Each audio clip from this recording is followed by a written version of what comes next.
মমতা বন্দ্যোপাধ্যায় যদি নির্দেশ দেয়, বাংলা তৃণমূল কংগ্রেসের কর্মীদের কিংবা অভিষেক বন্দ্যোপাধ্যায় যদি নির্দেশ দেয়, সারা বাংলাতে একটা বিজেপি খুঁজে পাওয়া যাবে না, ঘরে ঢুকে যাবে।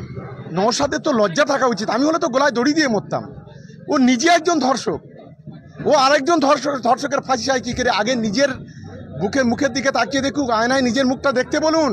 1 সেপ্টেম্বর বেলা 3টে কাঁঠালিয়া থেকে আমরা সোনপুর বাজার পর্যন্ত একটা র্যালি রেখেছি এবং এই র্যালির মূল উদ্দেশ্য হলো যে যারা ধর্ষক, যেমন তাদের আমরা ফাঁসি চাইছি আরজি করের, তেমনি ভাঙড়ের যে বিধায়ক, সে যে একজন ধর্ষণকারী, সে যে একজন ধর্ষক, তারও দৃষ্টান্তমূলক শাস্তি চাচ্ছি। কারণ একজন ধর্ষক মিছিল করছে আরেকজন ধর্ষকের বিরুদ্ধে, এটা সবচেয়ে বড় লজ্জা।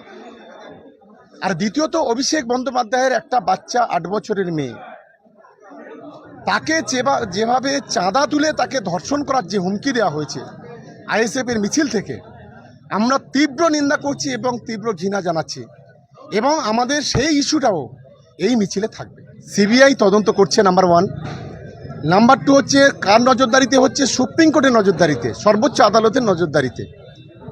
তারপরেও ভারতীয় জনতা পার্টি যে নোংরা খেলা খেলছে, এই নওশাদরা যে নোংরা খেলা খেলছে, তার বিরুদ্ধে আমাদের মূলত আগামী দিনে মাঠে ঘাটে আমাদের লড়াই। আর দ্বিতীয়ত, নওশাদের তো লজ্জা থাকা উচিত। আমি হলে তো গলায় দড়ি দিয়ে মরতাম।